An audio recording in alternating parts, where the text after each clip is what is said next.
Halo guys, jumpa lagi bersama Mimin. Terima kasih sudah mampir dan mendukung channel kami, sehat selalu buat kalian semua. Oke, kita langsung ke alur ceritanya. Kinmu duduk di bawah lentera dan Liontin Giok di depan dadanya memancarkan cahaya redup. Liontin Giok itu masih ingin melayang dan terbang jauh.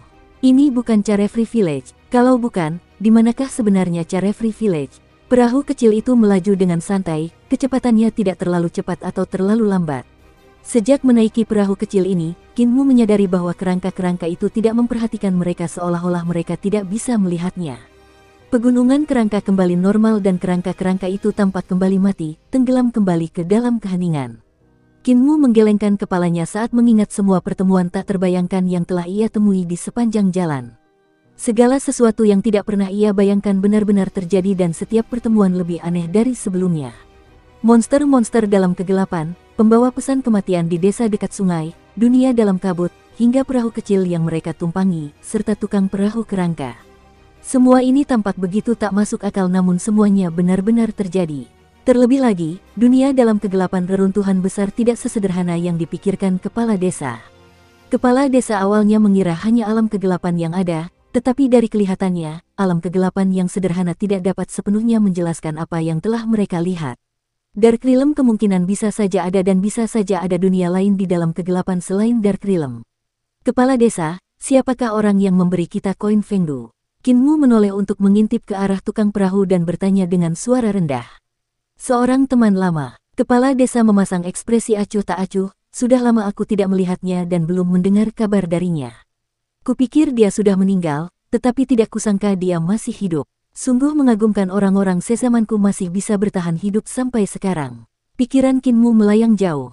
Era kepala desa pasti memiliki banyak tokoh heroik yang seperti era bintang.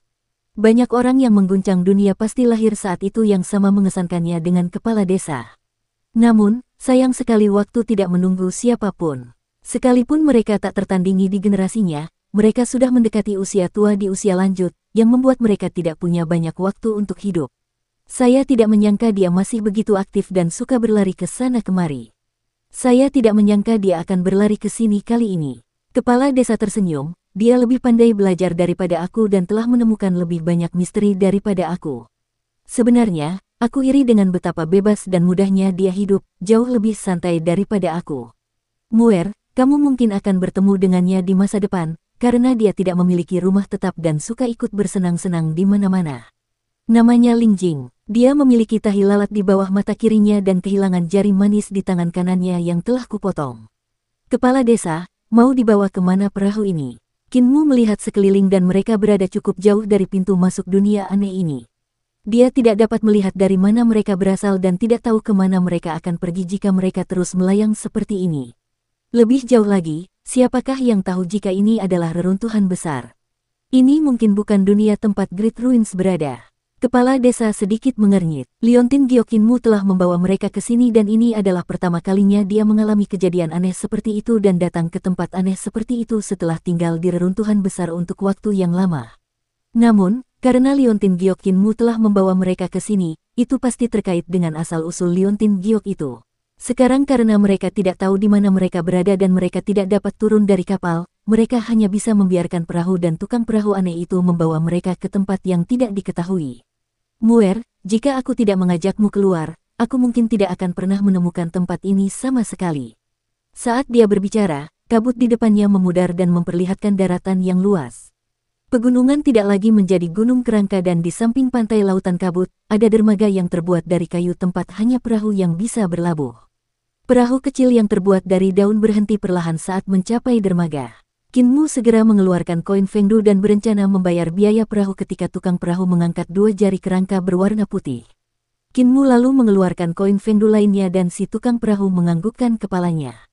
Mereka berdua turun dari perahu dan berjalan menuju daratan. Ketika Kinmu berbalik untuk melihat, dia melihat perahu kecil dan si tukang perahu kerangka telah menghilang dalam kabut. Hanya lentera di haluan kapal yang masih memancarkan cahaya redup dalam kabut. Tempat yang aneh. Liontin Giok di dadanya melayang lembut dan menunjuk ke depan. Kinmu mengikuti kepala desa maju dan tidak berjalan jauh sebelum dia melihat sebuah batu pembatas yang memiliki beberapa tulisan dalam bentuk segel di atasnya. Alam kehidupan orang mati, yang hidup tidak akan bisa maju sedangkan yang mati akan terus maju. Kinmu membaca kata-kata di batu pembatas dan mereka berdua tercengang. Kinmu ragu-ragu untuk bertanya, "Kepala desa, apakah kita masih akan maju?" Kepala desa melihat ke depan dan samar-samar melihat banyak desa. Ia tersenyum dan berkata, "Karena kita sudah di sini, bagaimana mungkin kita tidak melanjutkan dan melihat apa yang ada di depan? Mari kita lanjutkan perjalanan." Kinmu mengikutinya dan mereka berdua melewati batu pembatas. Tiba-tiba, Kinmu berteriak kaget. Mengangkat kedua tangannya tanpa sadar telah berubah menjadi tulang-tulang orang mati yang mengerikan. Dia segera membuka bajunya hanya untuk melihat dagingnya telah hilang semua, hanya menyisakan tulang-tulang putih yang mengerikan. Melihat kepala desa, dia juga telah berubah menjadi kerangka yang melayang di udara. Anehnya, kepala desa benar-benar menumbuhkan lengan dan kaki. Dadanya dan kepalanya semua tulang putih tetapi lengan dan kakinya memiliki darah dan daging. Namun kepala desa jelas tidak memiliki lengan dan kaki, jadi mengapa dia tiba-tiba menumbuhkan lengan dan kaki? Dunia orang mati yang masih hidup, dunia orang mati yang masih hidup, Muer, mari kita kembali. Kata kepala desa tiba-tiba. Kinmu kembali ke batu pembatas dan melihat ke bawah untuk melihat darah dan dagingnya kembali. Sementara itu, lengan dan kaki kepala desa telah menghilang sementara kepala dan dadanya telah kembali normal. Begitu ya, ternyata ada dunia yang luar biasa seperti itu. Kepala desa tersenyum dan berjalan kembali ke alam orang mati yang masih hidup, mari kita masuk untuk melihatnya. Kinmu menahan keterkejutan di hatinya dan mengikutinya ke dunia yang luar biasa ini. Kaki kepala desa mendarat di tanah dan dia mulai berjalan. Dia tiba-tiba berhenti untuk melihat tangannya dan mendesah sedih, seolah-olah dia mengingat dengan sayang anggota tubuhnya yang hilang. Di depan, barisan gunung berdiri tegak dan terdapat kuil demi kuil, sementara sebuah desa berskala layak muncul di depan mata mereka. Mereka berdua datang ke desa ini dan mendapati bahwa di sana ada kicauan burung dan bunga-bunga harum, dan seluruh tempat itu sangat tenang. Penduduk desa hidup dengan damai dan bekerja dengan gembira, memelihara ternak. Ketika mereka sampai di pintu masuk desa, masih ada seekor babi putih dan gemuk yang mendengus saat berjalan melewati mereka. Kinmu dan kepala desa berdiri diam di pintu masuk desa dan tidak masuk, membuat beberapa penduduk desa menoleh untuk melihat mereka dengan tatapan aneh. Setelah beberapa saat, seorang tetua berjalan terhuyung-huyung, wajahnya yang dipenuhi kerutan tersenyum saat dia bertanya, "Pengunjung dari luar, apa yang bisa saya lakukan untuk Anda?" Kinmu dan kepala desa membungkuk memberi salam dan Kinmu bertanya, "Tuan, bolehkah saya tahu jalan menuju desa bebas?" Tetua itu mengangkat tangannya dan menunjuk ke arah punggung gunung, "Setelah kalian melewati pegunungan ini dan melewati sebuah gerbang, kalian akan dapat melihat desa bebas." "Terima kasih banyak, terima kasih kembali." Kinmu dan kepala desa naik ke atas gunung. Kinmu menoleh ke belakang dan melihat bahwa penduduk desa masih menatap mereka dengan tatapan aneh. Kepala desa menjelaskan, "Di mata mereka, kami adalah orang mati, oleh karena itu mereka melihat kami seperti itu." Kinmu menoleh ke belakang dan berkata, "Kepala desa, ada yang aneh, kakek buta membantuku membuka 9 surga mata dewa sehingga bahkan saat mataku tidak ada, aku masih bisa melihat sesuatu yang samar-samar." Kepala desa berhenti, "Apa yang kamu lihat?" Kinmu menjawab, "Aura iblis di tubuh mereka." Kepala desa berpikir dalam-dalam dan menjelaskan, alam kehidupan orang mati seharusnya memiliki aturan yang mengubah hidup dan mati. Ini adalah kekuatan dewa dan iblis. Ketika kita masuk ke sini, kita tampaknya tidak memiliki daging, tetapi ketika kita keluar dari alam kehidupan orang mati, daging kita langsung muncul kembali. Ini berarti bahwa daging kita sebenarnya masih ada, hanya saja telah dibengkokkan oleh aturan, oleh karena itu, kita tidak dapat melihat atau menyentuhnya. Muer, karena 9 surga mata dewa Anda masih ada di sana, dapatkah Anda menggunakan ki vital Anda untuk mengeksekusi 9 surga mata dewa Anda? Kinmu segera mencoba dan dengan cepat merasakan matanya. Dia kemudian mengarahkan ki vitalnya ke matanya dan mengeksekusi formasi mata dewa 9 surga yang tercetak di matanya. Dia langsung merasakan semua yang ada di depan matanya menjadi sangat jelas. Dia menoleh ke belakang dan semua orang di desa itu berubah penampilan. Mereka bukan lagi manusia dan menjadi kerangka. Bahkan ternak dan babi gemuk itu telah berubah menjadi kerangka. Kerangka penduduk desa itu berbeda dari kerangka manusia dan memiliki bentuk aneh yang jelas-jelas bukan manusia. Kinmu menceritakan apa yang dilihatnya dan kepala desa merenung sebelum menjawab, "Mereka adalah gerombolan iblis surgawi." Gerombolan iblis surgawi. Kinmu menatap kosong. Heavenly Devil Horde adalah ras iblis. Kultus iblis surgawi kalian mungkin memiliki dua kata, iblis surgawi, tetapi mereka semua masih manusia dengan nama kultus iblis surgawi. Namun, Heavenly Devil Horde berbeda.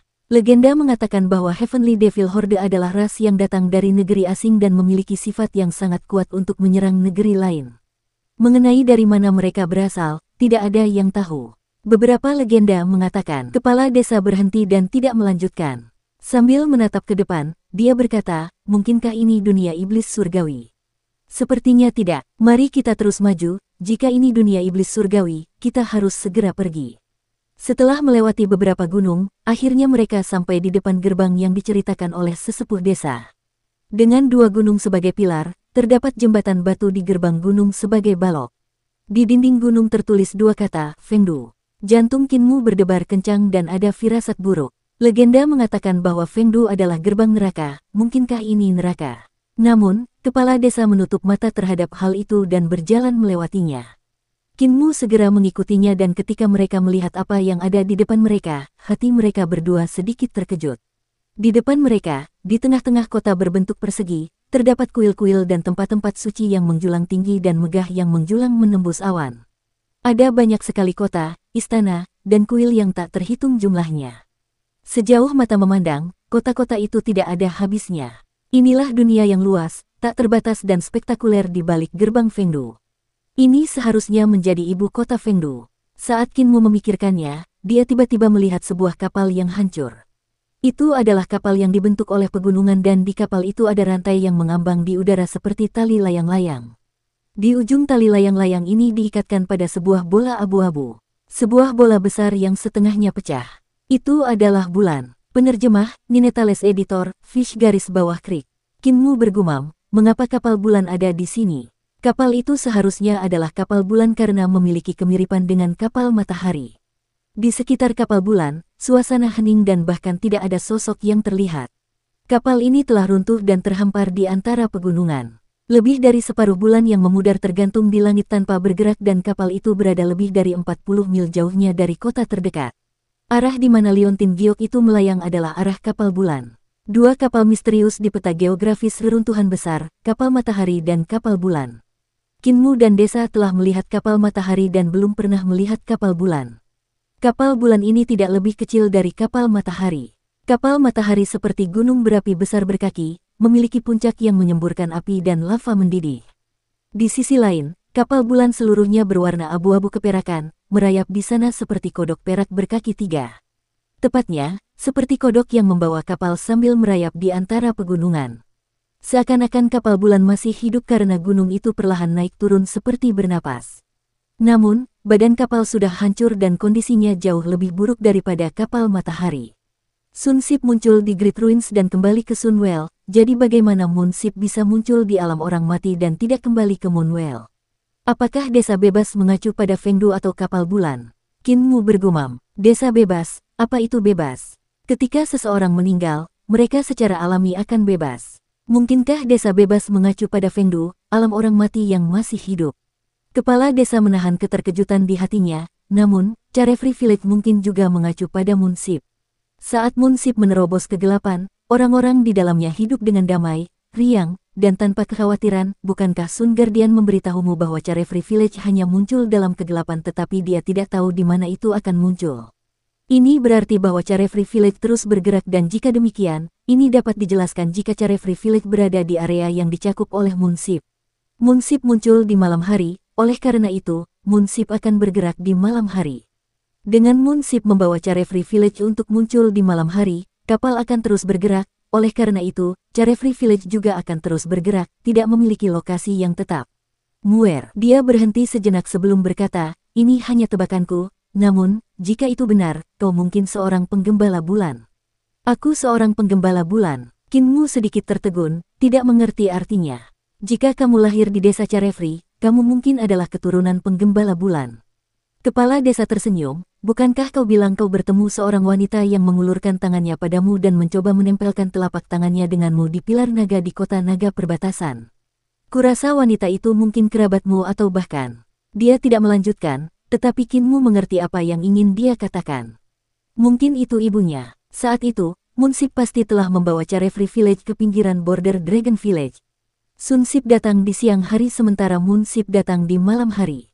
Wanita itu pasti telah menemukan Kinmu dan memperhatikan liontin giok di lehernya, oleh karena itu, ingin mengakuinya. Akan tetapi, dalam kondisi yang bobrok dan terpencil seperti ini, dapatkah penggembala bulan tinggal di tempat ini? Lebih jauh lagi, mengapa kapal bulan muncul di alam orang mati yang masih hidup? Tiba-tiba terdengar nyanyian merdu dari Munsip. Suaranya yang muram terdengar dingin dan suram, seperti suara seorang ibu yang merindukan anaknya yang telah lama hilang. Saat aku meninggalkan tempat ini, Willows meneteskan air mata. Aku kembali sekarang, salju membengkokkan dahan. Jauh sekali jalannya, berat sekali hari ini. Kesedihanku meluap, siapa tahu. Ketika Kinmu mendengar lagu itu, dia hanya merasakan keinginan untuk menangis, hanya saja dia tidak punya daging, oleh karena itu, tidak ada air mata yang perlu ditumpahkan. Lagu dari kapal bulan yang besar itu samar-samar terdengar dan agak sepi dan melankolis. Kerinduan akan anaknya telah berubah menjadi temperamen yang suram. Menatap kapal bulan, ada seorang wanita cantik berdiri di haluan kapal dalam kabut abu-abu dan memandang ke arah Kinmu. Tatapan kerinduan mereka yang tiada habisnya seakan bertemu di udara. Kinmu ingin menutup matanya tetapi tidak bisa. Diam sejenak, lalu berkata kepada kepala desa, mari kita kembali. Kepala desa sedikit terkejut dan bertanya dengan lembut, apakah kamu tidak akan menemuinya? Kinmu menggelengkan kepalanya dan berkata dengan heran, dia bukan keluargaku dan ini bukan desa bebas. Hati kepala desa bergetar, apa yang kau lihat dengan mata dewa 9 surgamu yang dibuka oleh si buta? Meskipun dia kuat, Blind masih lebih kuat darinya dalam hal mata. Sekarang Blind telah membuka 9 surga mata dewa Kinmu, apa yang bisa dilihat Kinmu mungkin tidak bisa dilihatnya. Apa yang kulihat bukanlah seorang wanita melainkan dewa iblis. Pandangan Kinmu tertuju pada wanita di kapal bulan dan apa yang dilihatnya bukanlah seorang ibu yang merindukan anaknya, melainkan dewa iblis jahat dengan duri tulang berbentuk cakram di punggungnya yang memancarkan aura hitam. Dewa iblis bernyanyi lembut dan tampak sedang memancingnya. Ini bukan situasi bertemu sanak saudara, melainkan penipuan. Sejak liontin giok itu bersinar di pilar naga di kota naga perbatasan, itu adalah penipuan yang tujuannya adalah untuk memancing Kinmu memasuki tempat ini. Wah, bahkan aku, seorang pengembara bela diri tua juga hampir jatuh ke dalam perangkapnya. Kinmu menggelengkan kepalanya dan berkata dengan heran, dia bukan keluargaku dan ini bukan desa bebas. Hati kepala desa bergetar, apa yang kau lihat dengan mata dewa 9 surgamu yang dibuka oleh si buta? Meskipun dia kuat, Blind masih lebih kuat darinya dalam hal mata. Sekarang Blind telah membuka 9 surga mata dewa Kinmu, apa yang bisa dilihat Kinmu mungkin tidak bisa dilihatnya. Apa yang kulihat bukanlah seorang wanita melainkan dewa iblis. Pandangan Kinmu tertuju pada wanita di kapal bulan dan apa yang dilihatnya bukanlah seorang ibu yang merindukan anaknya, melainkan dewa iblis jahat dengan duri tulang berbentuk cakram di punggungnya yang memancarkan aura hitam. Dewa iblis bernyanyi lembut dan tampak sedang memancingnya. Ini bukan situasi bertemu sanak saudara, melainkan penipuan. Sejak liontin giok itu bersinar di pilar naga di kota naga perbatasan, itu adalah penipuan yang tujuannya adalah untuk memancing Kinmu memasuki tempat ini. Wah, bahkan aku, seorang pengembara bela diri tua juga hampir jatuh ke dalam perangkapnya. Kepala desa menarik napas dalam-dalam dan cahaya ilahinya bersinar terang, meraih Kinmu untuk segera mundur. Sementara itu, wanita di kapal bulan tiba-tiba menjadi gila dan dengan panik terbang di udara dari haluan kapal. Wanita itu berputar seperti gasing di udara, tubuhnya membesar dan membesar. Wajahnya juga menjadi semakin jahat saat dia akhirnya berjuang melepaskan diri dari ikatan kulitnya, memperlihatkan tubuh aslinya. Itu adalah dewa iblis yang memiliki 8 kaki panjang, 2 kepala, dan 5 ekor.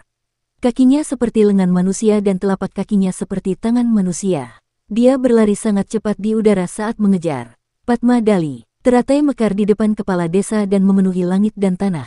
Penampakan Buddha iblis duduk di atas teratai sambil mengangkat telapak tangan dan melepaskan mudra mereka ke arah kepala desa. Semua Buddha iblis ini adalah penampakan, namun mereka tampak menjelma dan memiliki tubuh fisik.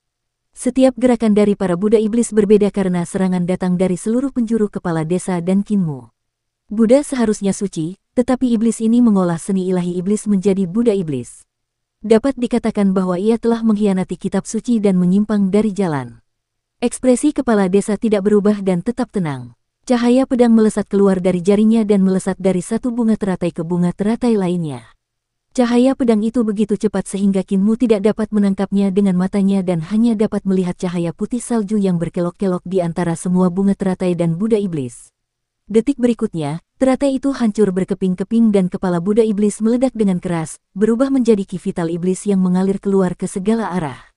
Sa Paramita. Iblis itu menerkam dan saat suaranya mulai melemah, pusaran air besar muncul di belakang kepala desa dan berputar cepat. Pusaran air itu seperti monster yang mulutnya penuh dengan gigi setajam silet, sementara bilah-bilah tajam yang tak terhitung jumlahnya berputar di dalam pusaran air itu. Di dalam pusaran air itu ada jembatan pelangi panjang yang mengalir cepat ke dalam pusaran air itu. Kepala desa dan Qin Mu langsung ditarik masuk oleh pusaran air. Jembatan pelangi menarik kedua orang itu ke dalam pusaran air dan bilah-bilah tajam yang tak terhitung jumlahnya menyerang dari segala arah, mengiris saat berputar. Ujung pusaran air itu bagaikan surga dengan kicauan burung dan bunga-bunga harum. Semuanya tampak begitu damai, tetapi jelas disitulah inti dari gerakan pembunuh iblis ini berada. Muer, berdirilah di atas rambutku. Kepala desa berteriak dan rambutnya mulai tumbuh dengan cepat. Setiap helai rambutnya seperti pilar besar dan tebal yang menembus keluar dari pusaran air di sepanjang jembatan pelangi. Qin Mu mendarat di salah satu helai rambut dan berdiri di sana. Dia hanya bisa merasakan bahwa rambut di bawah kakinya membengkak dengan cepat, menjadi lebih tebal dan lebih panjang karena hampir menembus pusaran air. Sementara rambut-rambut lainnya seperti tarian ular-ular liar yang berantakan saat mereka mematahkan bilah-bilah di pusaran air yang datang dari segala arah. Bilah-bilah yang hancur tak terhitung jumlahnya jatuh ke dalam pusaran air dan hancur menjadi bubuk oleh arus yang kuat. Qin Mu mengangkat kepalanya dan melihat wajah besar dan jahat dari Dewa Iblis di pintu masuk pusaran air. Dengan mata berbinar-binar, dia membuka mulutnya lebar-lebar dan menunggu kepala desa memasukkannya ke dalam mulutnya. Tepat pada saat ini, helaian rambut kepala desa yang lain masuk ke dalam mulut sang Dewa Iblis dan memberikan tarikan yang kuat, menarik sang Dewa Iblis ke dalam pusaran air juga. Muer, cepat pergi ke dermaga dan naik ke kapal untuk berangkat. Pergilah sekarang. Sehelai rambut itu dengan lembut menarik Qin Mu keluar dari pusaran air yang kemudian tertutup dengan gemuruh. Kepala desa dan Dewa Iblis telah menghilang. Tubuh Qin Mu jatuh dari langit dan dia berada cukup jauh dari daratan. Jika dia jatuh lurus ke bawah, dia pasti akan mati. Dia buru-buru menarik napas dalam-dalam dan mengembuskannya. Hembusan angin kencang langsung tercipta di depannya dan kaki Qin Mu dengan cepat melangkah di titik puncak hembusan angin kencang itu, memperlambat kecepatan jatuhnya. Dia mendengus dan mengembungkan pipinya beberapa kali sebelum akhirnya mendarat di tanah. Ini masih desa Carefree yang dipenuhi kabut abu-abu, namun, kegelapan tidak menyerbu di sini, oleh karena itu, ini masih tempat yang aman baginya. Tiba-tiba pusaran air besar muncul di atas kepalanya. 4 lengan tebal dan panjang muncul dari pusaran air dan mencakar ke arah langit. Iblis jahat itu mengangkat kepalanya saat dia mencoba merangkak keluar dari pusaran air. Akan tetapi, ada sesuatu yang mencengkeram kakinya dengan kuat dan dia tertarik kembali ke pusaran air itu sekali lagi. Gerombolan iblis surgawi. Raungan marah terdengar dari pusaran air. Saat Dewa Iblis ditarik kembali ke pusaran air, Qin Mu melihat titik-titik hitam menyembur keluar dari pusaran air. Cepat pergi, Muer. Suara kepala desa terdengar dari pusaran air. Teruslah maju, aku akan menyusulmu. Cepat, jika para Dewa Iblis di kota ini waspada, kau tidak akan bisa melarikan diri. Pusaran air itu menghilang dan suara kepala desa terputus. Di udara, titik-titik hitam itu jatuh ke tanah seperti bintang jatuh, mengguncang tanah akibat benturan. Kabut abu-abu kemudian mulai membumbung tinggi, menjadi semakin tebal. Ketika titik-titik hitam itu mendarat di tanah, mereka diselimuti kabut, oleh karena itu Qin Mu tidak dapat melihat dengan jelas apa yang sebenarnya ada di dalamnya. Kabut segera menyebar ke Qin Mu dan membanjiri pemuda itu. Dari kabut abu-abu itu terdengar suara langkah kaki yang berat seperti batu besar yang menekan jantung. Kepala desa ditarik oleh monster iblis ke dalam pusaran air. Apakah dia? Qin Mu punya banyak pikiran buruk. Saat menoleh untuk melihat, dia tidak jauh dari gerbang Fengdu. Kabut belum sepenuhnya membanjiri gerbang tetapi jika kabut terus naik, dia tidak akan bisa menemukan gerbang itu lagi. Kepala desa memiliki kemampuan yang sangat hebat, dia pasti akan baik-baik saja. Aku harus meninggalkan tempat ini sekarang dan tidak menjadi bebannya. Degup, degup, degup. Kabut abu-abu memenuhi udara dan jejak kaki di dalam kabut itu berantakan. Beberapa datang dari punggungnya dan beberapa datang dari sisinya. Ada juga yang menghalangi jalannya menuju gerbang Fengdu. Qin Mu menenangkan diri dan segera berlari menuju gerbang Fengdu. Saat ia berlari cepat ke depan, ia semakin dekat ke gerbang Gunung Fengdu yang sangat besar ketika tiba-tiba terdengar geraman keras dari depannya saat sebuah bayangan terbang ke arahnya. Tanpa penjelasan apapun, Qin Mu menusukkan jari pedangnya. Naga ikan dari pedang pelindung junior melompat keluar, menyemburkan pedang harta karun yang membelah kabut abu-abu dan menusuk bayangan itu secepat kilat. Suara desisan. Saat angin bertiup kencang, pedang pelindung junior mendorong bayangan itu mundur dan dengan suara yang keras, bayangan itu menabrak pilar batu dan terpaku hingga mati. Qin Mu terus berlari ke depan dengan kuat. Saat dia melewati pilar batu, jari pedangnya menunjuk ke belakang dan pedang pelindung junior terbang kembali ke mulut naga ikan di belakangnya. Mayat bayangan itu meluncur turun dari pilar dan menampakkan mutan yang tampak menyeramkan. Ia memiliki sisik ikan di sekujur tubuhnya dan jaring katak di tangan dan kakinya. Ki vital mutan itu belum menghilang dan masih melingkari tubuhnya seperti ular besar berlumuran darah. Qin Mu mencium bau amis dan tiba-tiba merasa pusing. Dia tersandung dan tahu bahwa itu jelas merupakan seni ilahi yang sangat beracun. Dia lalu merasakan lukisan yang digambar Div padanya dengan menggunakan darah naga memanas dan racunnya dengan cepat menghilang. Praktisi seni dewa. Aku benar-benar membunuh seorang praktisi seni dewa. Qin Mu tertegun dan tiba-tiba teringat saat dia sedang mengerahkan tenaga vitalnya dan menggunakannya untuk memanipulasi pedang, tungku besar yang disembunyikan si bisu di dadanya telah terbakar hebat dan seketika meningkatkan tenaga vitalnya hingga 100 kali lipat. Itulah tungku besar yang tiba-tiba meningkatkan ki vitalnya hingga ke titik di mana ia dapat membunuh seorang praktisi seni dewa dengan satu pedang. Yang lebih luar biasa lagi adalah tungku besar itu tiba-tiba meningkatkan ki vitalnya saat dia melakukannya. Ketika Qin Mu menahan ki vitalnya akan kembali seperti biasa. Dengan cara ini tidak akan ada beban besar pada tubuhnya. Itu seperti mengisi kuali dengan air. Jika kuali hanya dapat menampung 3 ember air dan 10 ember air dituangkan ke dalamnya, 7 ember air akan meluap keluar. Namun, tubuh manusia bukanlah kuali dan tidak ada tempat bagi ki vital untuk meluap, biasanya akan mengakibatkan tubuh meledak. Keajaiban tungku besar milik si bisu adalah setelah meminjamkan Qin Mu 100 kali ki vital 100 kali ini akan kembali ke tungku besar dan tidak memengaruhi tubuhnya. Qin Mu berlari cepat ke depan dan pikirannya diproses dengan cepat. Dengan kultivasiku saat ini, aku juga bisa menggunakan seni ilahi. Kalau begitu, bukan berarti aku tidak bisa melawan gerombolan iblis surgawi. Tungku besar yang ditempatkan mute di dalam tubuhnya memberinya 100 kali ki vital yang begitu kuat adalah sesuatu yang tidak pernah berani dipikirkan Qin Mu. Sebelumnya, keterampilan tinjunya masih keterampilan tinju dan keterampilan pisau masih keterampilan pisau. Namun sekarang dia merasa bahwa dia dapat menggunakan 100 kali ki vitalnya di dalam tubuhnya untuk menjalankan seni ilahi keterampilan tinju dan keterampilan pisau. Seberapa hebatkah kemampuan yang diberikan oleh Old Ma dan Bacar kepadanya setelah berhasil menembus seni dewa? Langkah kakinya menjadi semakin cepat dan cepat saat dia tanpa sadar menggabungkan skill kaki mencuri surga yang diajarkan Cripple ke dalam gerakan larinya, mengalirkan ki vital yang tak terbatas di tubuhnya ke kakinya. Qin Mu bersiul panjang dan kakinya melangkah maju. Udara di bawah kakinya terkompresi oleh langkahnya dan membentuk badai. Ini adalah angin yang terbentuk oleh langkah kakinya sendiri. Dukung terus channel YouTube Sabta Novel. Saat ia mengambil langkah pertama ini, Qin Mu langsung merasakan bahwa udaranya datar. Di mana-mana di langit yang luas itu, ada tanah datar dan tempat-tempat di mana ia dapat mendaratkan kakinya. Kecepatannya tiba-tiba meningkat saat ia melaju di langit. Hanya dalam beberapa langkah, ia berhasil melepaskan diri dari kabut abu-abu yang suram dan muncul di langit di atas kabut abu-abu sebelum melesat menuju gerbang Gunung Fengdu. Tiba-tiba sebuah sosok besar melompat dari kabut abu-abu. Sosok itu adalah monster yang berkobar dengan api dan tampak seperti terbentuk dari lava. Pukulannya seberat gunung saat menghantam Qin Mu yang berlari kencang. Qin Mu buru-buru menambah kecepatannya dan menerobos udara. Tiba-tiba pisau pembantai babi di punggungnya terbang keluar dari sarungnya dan mendarat di tangannya.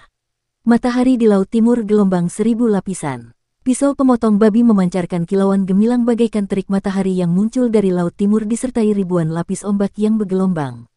Zeng zeng zeng. Suara benturan terdengar terus-menerus saat Qin Mu bertabrakan dengan raksasa itu dan langsung terpental, memasukkan kembali pisaunya ke dalam sarung dan berlari menjauh.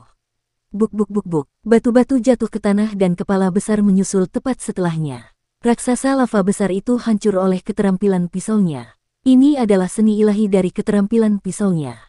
Raksasa lava adalah praktisi seni ilahi yang kuat yang memiliki kekuatan luar biasa, namun, jika dibandingkan dengan seni ilahi dari keterampilan pisau jagal, itu masih sedikit lebih lemah. Tiba-tiba petir menyambar di langit saat seorang pemuda tampan bangkit dari kabut abu-abu di bawahnya.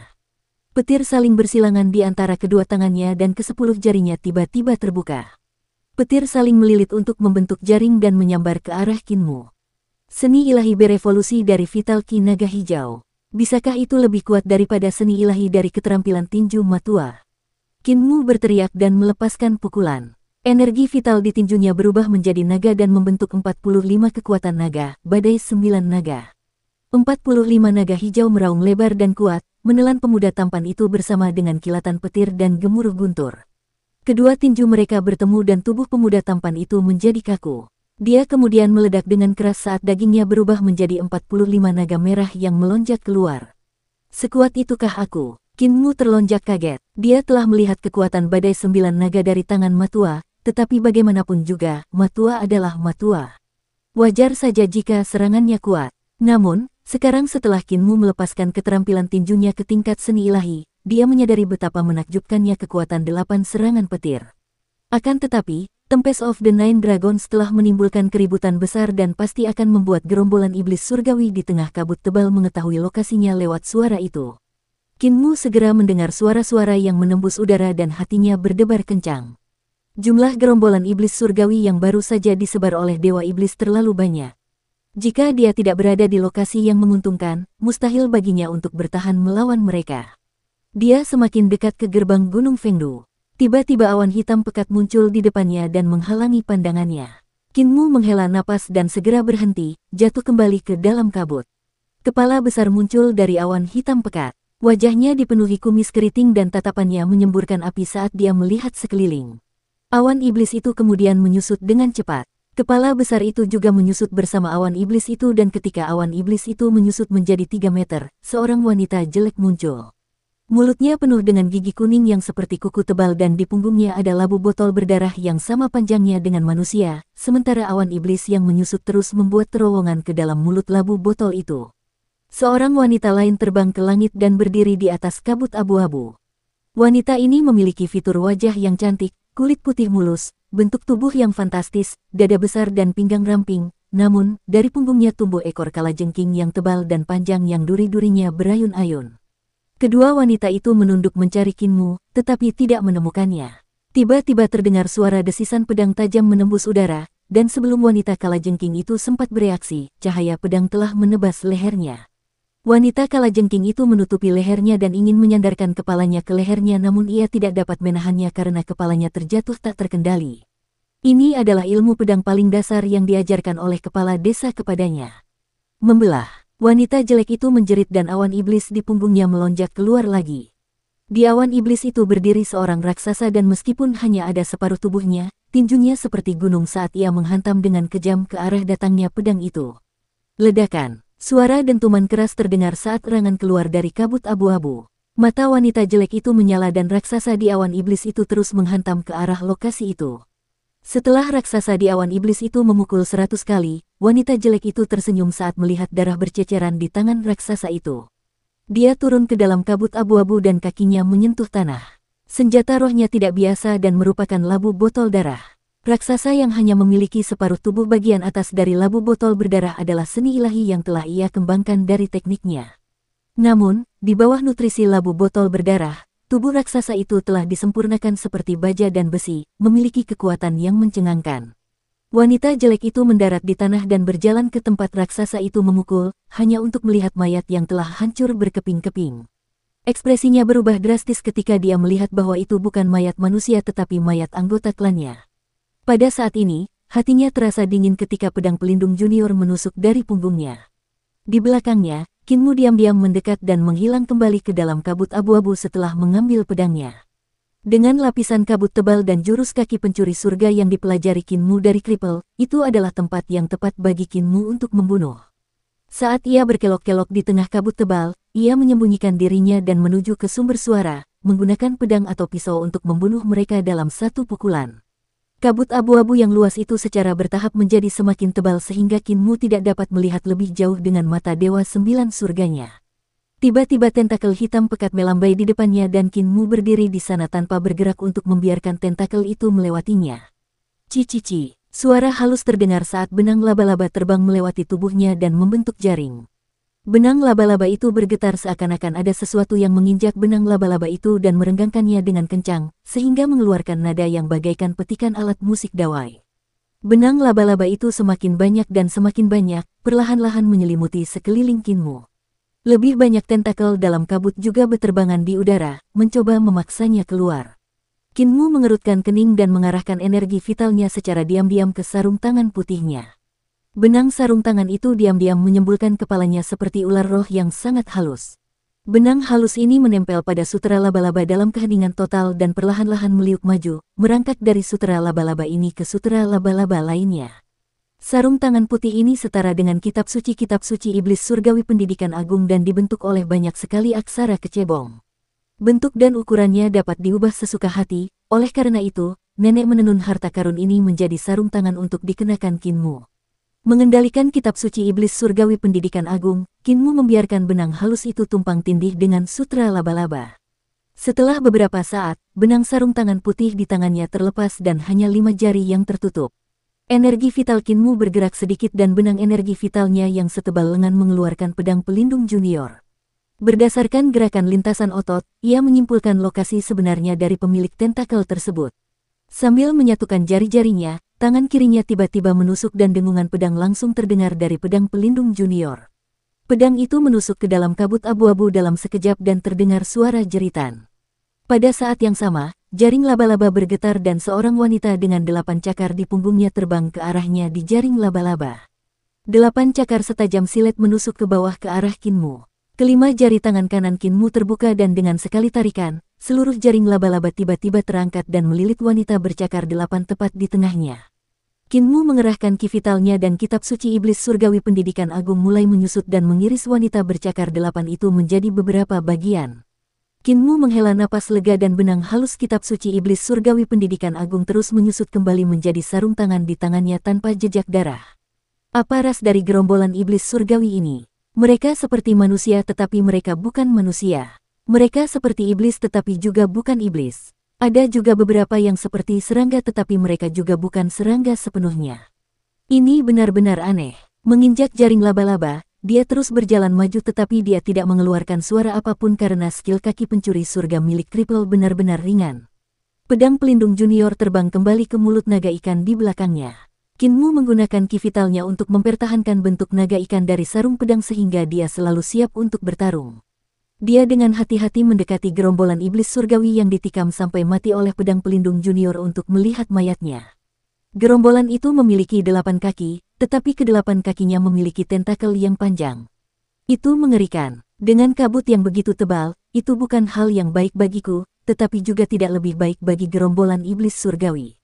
Selama mereka tidak dapat menyerbuku sekaligus, aku akan dapat menyelamatkan hidupku. Kinmu berdiri di tengah kabut abu-abu dan berhenti bergerak. Sebaliknya, dia mendengarkan suara-suara aneh di sekitarnya. Pada saat ini, sekelilingnya tiba-tiba menjadi sunyi dan tidak ada suara yang terdengar. Kinmu mengambil sebuah batu dan melemparkannya. Batu itu mendarat di tanah dan selain suara keras dan jelas dari batu itu, tidak ada gerakan lain. Dia menunggu beberapa saat sebelum melemparkan batu lain dan masih tidak ada gerakan. Kinmu akhirnya menghela napas lega, gerombolan iblis surgawi pasti sudah kubunuh. Seharusnya sekarang sudah aman. Tiba-tiba angin kencang bertiup melewati lembah, menyebarkan kabut abu-abu yang memenuhi udara. Melihat sekelilingnya dengan jelas, kulit kepala Kinmu tidak bisa menahan rasa mati rasa. Di sekelilingnya sebenarnya berdiri gerombolan iblis surgawi dalam jumlah yang sangat banyak.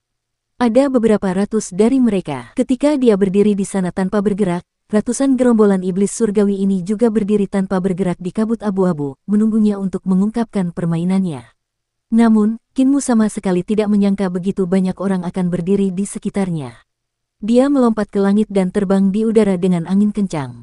Begitu dia naik ke udara, ratusan gerombolan iblis surgawi juga bergerak serempak untuk menerkam pemuda di langit itu. Ratusan gerombolan iblis surgawi ini juga merupakan praktisi seni dewa dan ada 8 jenis gerombolan iblis surgawi. Jenis pertama adalah mutan sisik ikan yang pernah dilihat Kinmu. Jenis kedua adalah raksasa lava. Jenis ketiga adalah pemuda tampan sedangkan jenis keempat adalah wanita jelek. Jenis kelima adalah wanita yang memiliki penampilan manusia dan ekor kalajengking. Jenis ke-6 adalah wanita dengan 8 cakar dan jenis ke-7 adalah mutan dengan 8 tentakel. Jenis ke-8 adalah mutan dengan 2 ular besar sebagai lengan. Pada saat ini, ratusan gerombolan iblis surgawi menerjang ke udara secara serempak dan semua berbagai seni ilahi yang eksotis dan bagian tubuh yang aneh menyerang ke arah Kinmu pada saat yang sama. Dengan semua serangan yang begitu padat, mustahil baginya untuk bertahan melawan mereka. Rambut Kinmu berdiri tegak karena dia tahu dia tidak akan mampu bertahan tepat waktu dalam situasi seperti ini. Pada saat ini, aura Buddha menyeruak keluar dari tengah alisnya dan seorang Buddha besar melompat keluar. Om Mani Padme Hum. Sang Buddha Agung menyatukan kedua telapak tangannya dan auranya meledak seperti cincin. Anggota tubuh yang terputus tak terhitung jumlahnya terbang ke segala arah saat badai menghantam dan menyapu bersih seluruh gerombolan iblis surgawi. Aura Buddha berangsur-angsur memudar dan penampakan Buddha Agung di depan Kinmu juga memudar sebelum menghilang seluruhnya. Itulah penampakan Buddha Agung yang telah ditaruh matua di tengah alisnya. Buddha itu hanya akan muncul ketika ia menghadapi bahaya yang mengancam jiwanya dan hanya dapat digunakan sekali. Kinmu menghela napas lega dan sedikit bingung untuk berkata apa, mengapa tiba-tiba ada badai yang menerbangkan kabut abu-abu itu. Jika bukan karena badai itu, aku tidak akan ditemukan oleh gerombolan iblis surgawi itu. Sekarang dia menyadari sumber badai itu, ternyata berasal dari kapal bulan. Raksasa itu perlahan-lahan mulai bergerak. Karena kapal ini terlalu besar, bahkan jauh lebih besar dari border Dragon City, badai telah menimbulkan kabut abu-abu saat perlahan-lahan bergerak. Kapal matahari membutuhkan pelindung matahari untuk mengendalikannya agar dapat bergerak. Mungkinkah ada pelindung bulan di kapal bulan? Jika masih ada pelindung bulan yang menjaga kapal bulan, mungkin ada anggota klan saya di dalamnya. Semangat Kinmu bergejolak. Saat itulah dia melihat asap hitam setebal pilar dari kuil di kota terdekat dengan Munsip. Jelaslah bahwa mereka telah mendeteksi keributan yang terjadi di sini. Tanpa pikir panjang, Kinmu segera berlari keluar dari gerbang Gunung Fengdu. Dengan sekuat tenaga, ia berlari cepat ke ujung gunung lainnya. Kaki ilahi pencuri surga milik si cacat dilepaskan olehnya tanpa hambatan. Ia menjadi sangat cepat seperti cahaya yang berkedip-kedip dan bayangan yang lewat. Terjadi pergerakan yang tidak lazim dari kapal bulan, oleh karena itu berarti ada seseorang di dalamnya yang mengendalikannya. Namun, dia berada dalam situasi yang berbahaya sekarang, sehingga dia tidak dapat pergi menyelidikinya. Dia berlari cepat melewati beberapa gunung dan lautan kabut sekali lagi muncul di hadapannya.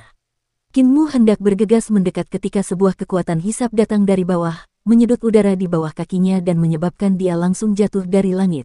Menabrak. Asap dan debu memenuhi udara dan Kinmu telah menghancurkan lubang besar di tanah. Saat pemuda itu perlahan bangkit dari lubang, dia menyadari bahwa dia telah mendarat di desa yang pertama kali dia temui setelah mendarat. Pada saat ini, orang-orang di desa meletakkan apa yang sedang mereka lakukan dan berdiri. Mereka semua menatapnya dengan aneh. Yang membuat angin di bawah kakinya menghilang adalah bel yang dipegang oleh seseorang yang tampak seperti pandai besi. Kulit manusia disampirkan di tepi piston untuk membentuk kantung udara dan memiliki pegas di dalamnya untuk membukanya setelah dikompresi untuk menyedot udara. Nozzle bel itu adalah kepala manusia. Orang yang tampak seperti pandai besi itu memegang kedua pegangan itu. Dialah yang telah menggunakan bel untuk menyedot udara di bawah kaki Kinmu, membuatnya jatuh tak terkendali. Di depan gubuk jerami sebelah, seorang bibi gemuk yang sedang memotong isi pangsit berdiri dengan 2 pisau dapur di tangannya yang masih meneteskan darah. Di belakang Kinmu, seorang pria yang sedang menumbuk padi juga berhenti dan mengeluarkan alu dari lumpang. Di bawah alu itu ada palu sebesar tempayan yang meneteskan darah.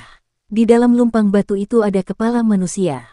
Di belakang desa, seorang penjahit sedang memotong kain yang terbuat dari kulit manusia. Penjahit itu berdiri sambil memegang gunting di satu tangan dan penggaris pengukur di tangan lainnya. Asisten di bengkel pewarna juga sedang menggantung kain yang baru saja diwarnainya dan mengambilnya dari kuali besar yang penuh dengan darah.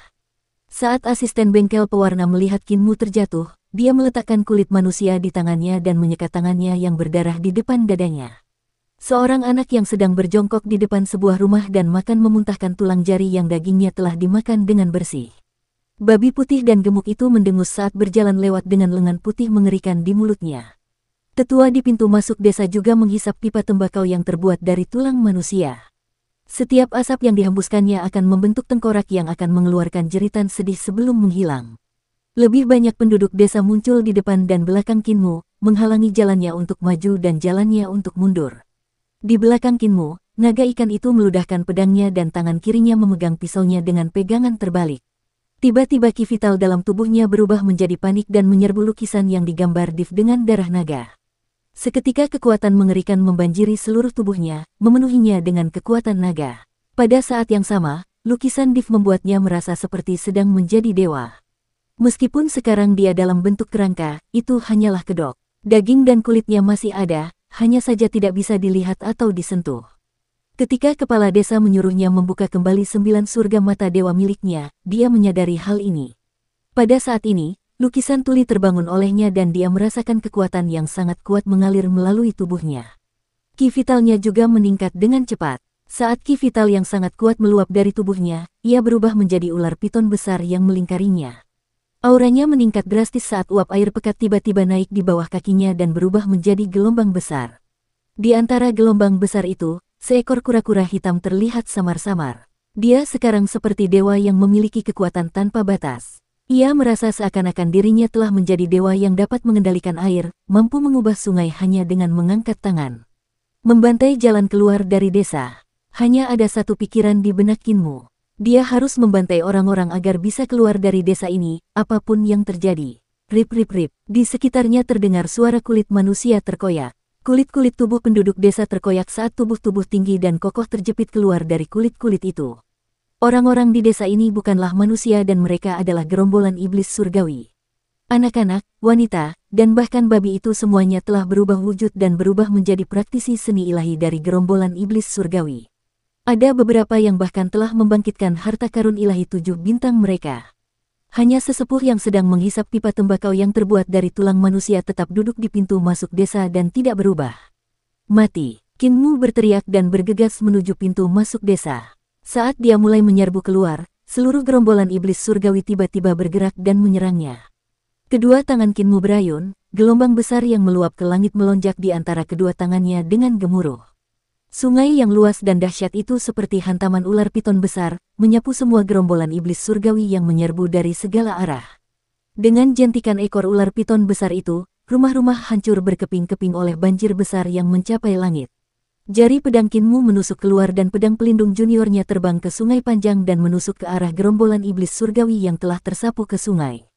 Dia mengeksekusi semua bentuk pedang dasar yang telah diajarkan kepala desa kepadanya dan setiap serangan sangat mendekati kesempurnaan. Sungai yang panjang itu langsung berubah menjadi merah karena darah dan berubah menjadi sungai merah yang besar. Mayat-mayat mengapung di dalam sungai besar itu dan mereka adalah gerombolan iblis surgawi yang telah dibantainya. Di bawah kaki Kinmu, sebuah gelombang menderu dan seekor kura-kura hitam muncul saat membawanya naik turun sungai dan menuju pintu masuk desa. Di belakangnya, seluruh desa telah rata dengan tanah dan setelah banjir surut, yang tersisa hanyalah tanah yang dipenuhi mayat. Di pintu masuk desa, tetua yang sedang menghisap pipa tembakau tulang manusia akhirnya berubah ekspresinya. Dia berbalik menghadap Kinmu yang memiliki aura sombong saat dia menunggangi ombak yang bergelombang dan jatuh dengan tekanan yang mengguncang bumi. Arus listrik, jika cukup cepat, dapat menghancurkan segalanya, mengiris segalanya, dan memusnahkan segalanya. Itulah keajaiban energi vital penyu hitam. Menggunakan energi vital penyu hitam untuk mengendalikan air, selama kecepatan air mencapai 150 meter dalam sekejap, ia akan mampu mengiris baja. Jika ia mendarat di seseorang, orang itu pasti akan terbelah dua dan tidak ada yang tidak dapat dihancurkannya. Kinmu menunggangi puncak ombak saat ia menerjang ke arah sesepuh itu dengan kehadiran yang sombong. Mengaktifkan lukisan si tuli dengan darah naga berharga ditambah tungku besar yang si bisu sembunyikan di dalam tubuhnya, Kinmu yakin bahwa ia bisa menghadapi siapapun. Di pintu masuk desa, sesepuh yang sedang menghisap pipa tembakau tulang manusia mengangkat tangannya dan bertabrakan dengan sungai panjang yang sangat besar itu. Seluruh sungai panjang itu meluncur maju seperti ular piton besar yang runtuh dan berubah menjadi genangan air besar yang berceceran di mana-mana. Pada saat yang sama, kedua jari tetua itu dengan lembut menjepit dan menghentikan momentum pedang pelindung junior yang menusuk keluar. Apakah kau menemukan desa bebas? Tetua itu terkekeh. Tepat pada saat itu, si tua mencubit pedang pelindung junior, telapak tangan Kinmu telah mencengkeram gagang pedang dan dia menusuk ke depan dengan seluruh kekuatan di tubuhnya. Kekuatan tetua itu berada di luar dugaannya. Namun, dengan mata Dewa 9 Surga, dia bisa melihat perubahan kekuatan di tubuh tetua itu. Ketika tetua itu mengangkat tangannya untuk menghalangi sungai yang panjang dan menjepit ujung pedang, kekuatannya telah mencapai batasnya. Sekarang dengan tambahan kekuatan tubuh Kinmu, itu akan melampaui batas yang dapat ia lawan. Darah naga yang berharga dan lukisan tuli meningkatkan kekuatan fisiknya hingga maksimal. Oleh karena itu, kekuatannya yang dapat dilepaskan oleh tubuhnya tidak lebih lemah dari kekuatan sihirnya yang dahsyat. Saat pedang itu menusuk, ekspresi tetua itu langsung berubah. Jari-jarinya tidak mampu menjepit ujung pedang dan telapak tangannya ditusuk oleh pelindung muda, yang terus menusuk dadanya. Biarkan aku mengirimmu ke desa bebas sekarang, orang tua. Kekuatan meledak di bawah kaki Kinmu saat ia menusukkan pedang pelindung junior ke tubuh sesepuh itu. Sesepuh itu awalnya duduk tetapi sekarang ia harus menancapkan kedua kakinya ke tanah. Meski begitu ia tidak mampu bertahan melawan kekuatan Kinmu yang mencengangkan dan kedua kakinya menciptakan dua garis lubang yang dalam di tanah. Dentang, tangan tetua yang lain mengangkat pipa tembakau tulang manusianya dan memukulkannya dengan keras ke pedang pelindung junior. Lengan Kinmu menjadi mati rasa karena getaran itu dan dia segera melepaskan pedangnya. Mengayunkan pedang itu ke atas dengan ki vitalnya, dia mengayunkan pedang itu secara horizontal membentuk busur dan mengiris ke arah leher tetua itu.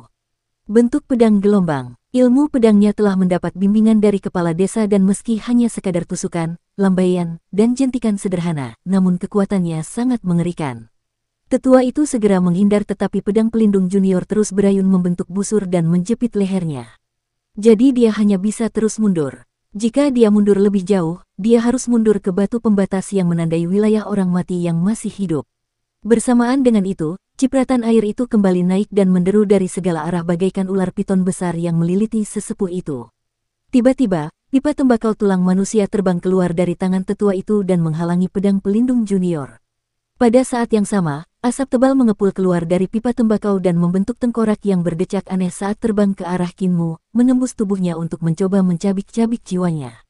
Menyegel jiwanya menggunakan teknik alam iblis surgawi, Kinmu membiarkan tengkorak yang terbentuk oleh asap menggigit dan mencabik jiwanya dengan bebas, tetapi mereka tidak dapat melakukannya, apapun yang terjadi. Sambil menarik napas dalam-dalam, dia tiba-tiba meniupkan angin kencang. Suara mendesing, kabut, serta tengkorak-tengkorak, semuanya terpencar oleh napasnya. Meskipun dia belum mempelajari mantra pengendali angin atau seni ilahi lainnya, kultivasinya saat ini yang telah ditingkatkan secara paksa oleh tuli dan bisu mencapai tingkat yang tak terbayangkan. Oleh karena itu, bahkan napasnya dapat menjadi seni ilahi mantra. Pipa tembakau itu bertabrakan dengan pedang pelindung junior dan percikan api pun keluar. Percikan api itu langsung berubah menjadi lava merah menyala saat melesat ke wajah Kinmu. Kinmu menggeser langkah kakinya dan menghindari lava yang datang serta meningkatkan intensitas serangannya. Ular piton besar yang terbentuk dari air meliliti si tua dan pedang air yang tak terhitung jumlahnya menusuk ke arah si tua. Mangkuk pipa tembakau milik tetua tiba-tiba membesar seperti panci hitam besar yang menutupi bagian bawah. Kekuatan hisap yang kuat keluar dan menyedot semua air. Namun, kekuatan hisap itu juga memadamkan api di dalam pipa tembakau. Tubuh Kinmu menutup seperti hantu dan mengayunkan lengannya. Baik dengan telapak tangan atau tinju, dia menyerang sesepuh itu dengan panik seperti Buddha berlengan seribu. Keterampilan tinjunya tiba-tiba berubah karena memiliki cahaya pisau yang tersembunyi di dalamnya dan dengan memadukannya dengan langkah kakinya yang tidak teratur, serangannya menjadi mustahil untuk dilawan. Tetua itu tidak punya pilihan selain terus mundur. Kekuatannya bahkan lebih tinggi dari Kinmu, tetapi gerakan tubuh dan kaki Kinmu, serta keterampilan tinju dan pisaunya, sangat aneh. Terutama pedang pelindung junior, yang begitu tajam sehingga bahkan pipa tembakaunya tidak dapat menahannya. Gerakan yang dilakukan pedang ini semuanya sangat sederhana, tetapi sangat efektif. Pedang ini memiliki kecepatan yang cepat, kekuatan yang cukup, dan dapat berulang kali menembus pertahanan pipa tembakaunya sambil mengincar kelemahannya. Kinmu seperti ahli ilmu pedang. Meskipun gerakan pedangnya sederhana dan kasar, gerakan itu membuatnya tampak seperti ahli yang tidak memerlukan banyak usaha. Gerakannya sangat keras kepala dan dia tidak punya pilihan selain mundur. Jurus pedang paling sederhana yang diajarkan kepala desa dipadukan dengan mata dewa 9 surga milik si buta, dia berhasil dalam setiap serangan. Sang sesepuh mundur selangkah lagi dan tiba-tiba terkejut saat melihat batu pembatas di sudut matanya. Batu pembatas wilayah kehidupan orang mati. Mengangkat pisaunya dan mendorong ke depan, dia mencondongkan tubuh ke depan dan harus mengayunkan pisaunya ke atas yang menyebabkan si tetua tidak punya pilihan selain mundur. Dengan kakinya yang bergerak mundur, daging di sekujur tubuhnya lenyap dan dia berubah menjadi tulang putih. Dan dengan satu langkah maju, Kinmu melintasi alam kehidupan orang mati dan dagingnya langsung kembali. Tanpa sepatah kata pun, tetua itu segera berbalik dan pergi, melompat ke lautan kabut. Dengan dagingnya kembali, kekuatan tubuh Kinmu akan meningkat dan dengan daging tetua itu menghilang, kekuatannya akan berkurang. Dengan ketidakseimbangan kekuatan sekarang, dia hanya bisa mundur. Kinmu menghela napas lega. Tetua ini sangat kuat. Jika mereka terus bertarung seperti ini, ketika tiba saatnya darah naga yang berharga itu kehilangan efeknya, maka Kinmu akan mati. Saat berjalan ke dermaga, lautan kabut tak berujung dan tak terlihat ujungnya. Ada cahaya lentera redup yang bersinar dari lautan kabut. Apakah kepala desa bisa datang tepat waktu? Kinmu menoleh ke belakang untuk melihat dan melihat awan iblis suram dari alam orang mati terus-menerus menyerbu ke sini. Jelas bahwa praktisi kuat di kota itu telah diaktifkan dan datang untuk menyelidiki. Tidak akan lama lagi awan iblis yang melonjak itu akan sampai ke sini. Kinmu menunggu sebentar dan perahu dengan lentera telah tiba. Namun kepala desa masih belum ada di sana. Awan iblis sudah sangat dekat dan jika dia masih tidak pergi, dia tidak akan mempunyai kesempatan lagi. Mengambil koin Fengdu, Kinmu memukul koin itu ke pilar kayu di dermaga dan menaiki perahu kecil. Tukang perahu yang mengenakan mantel tenun mendayung perahunya dan bergerak menuju lautan kabut. Kinmu berdiri di haluan perahu untuk melihat ke belakang tetapi ketika dia masih tidak melihat kepala desa, hatinya hancur. Awan setan telah menyerbu desa dan segera mencapai dermaga. Namun, perahu kecil itu telah berlayar ke dalam kabut, menghilang tanpa jejak. Kepala desa sangat kuat jadi dia pasti akan kembali dengan selamat.